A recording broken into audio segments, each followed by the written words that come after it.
All right, number 2. It says the projectile is launched at 60-degree angle at the edge of a 20-meter tall cliff. I forgot to tell you how fast. So I'm going to say it's being shot at 20 meters per second. Just the same as the one right below it. So it makes all the difference in the world when you do this problem, because it does make a difference how fast it's being shot. I'm shooting it at a 60-degree angle, so that's pretty steep, like this. So I'm shooting it 20 meters per second at a 60-degree angle, like this.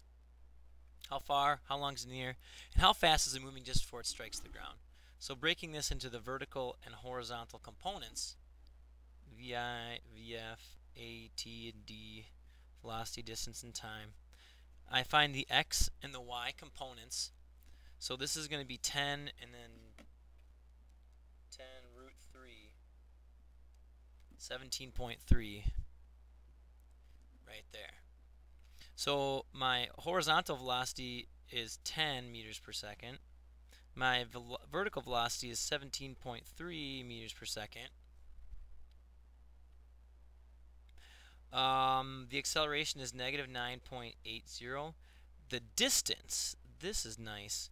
The distance is 20 meters. So a negative 20 meters. I don't want to say the velocity is 0.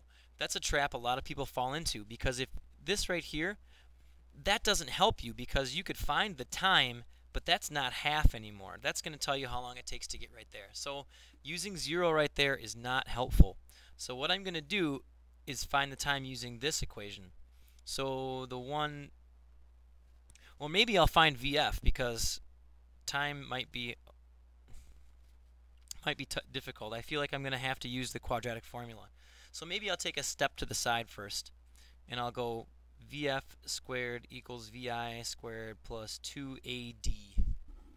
So VF is unknown. Initial velocity 17.3 squared plus 2 times negative 9.8 times the distance, negative 20. So if I do all that, plus 2 times negative 9.8 times negative 20. VF comes out to be 26.3, taking the square root of it. So that's nice. 26.3. And now I can maybe find the time. The time's easier to find now, so I'll go VF equals VI plus AT. So final velocity, 26.3. Initial velocity, 17. Ooh, wait a second. Since this is moving down, I better say that this is a negative. So this is a negative 26.3. Ooh, look out. 17.3, negative 9.8 t.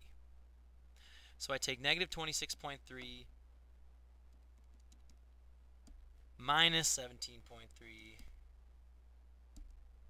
divided by negative 9.8. So the time is 4.44 seconds. 4.44 seconds. So that's this time, 4.44. These times are the same. The only time you double it is when you go up to the middle, and then you have to double. We didn't go to the middle. We used the distance being negative 20, so we found the entire time for the whole trajectory. Now to figure out this distance. So velocity is equal to distance over time. The velocity is 10, distance over time 4.44. So the distance is equal to 44.4 meters.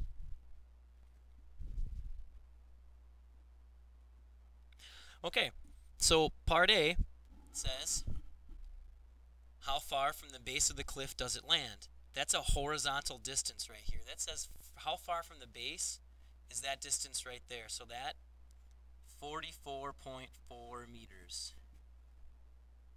How long is it in the air for? 4.44 seconds.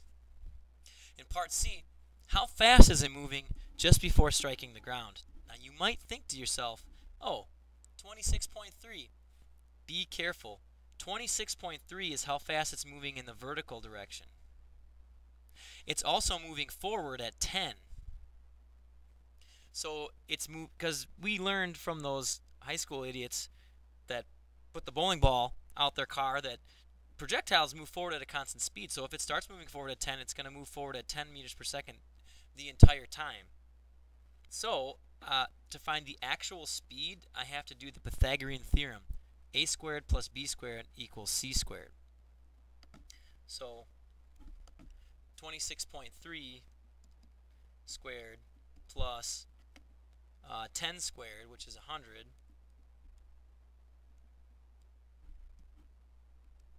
then I take the square root of that, and I get 28.1. So that's how fast this is going. 28.1 meters per second.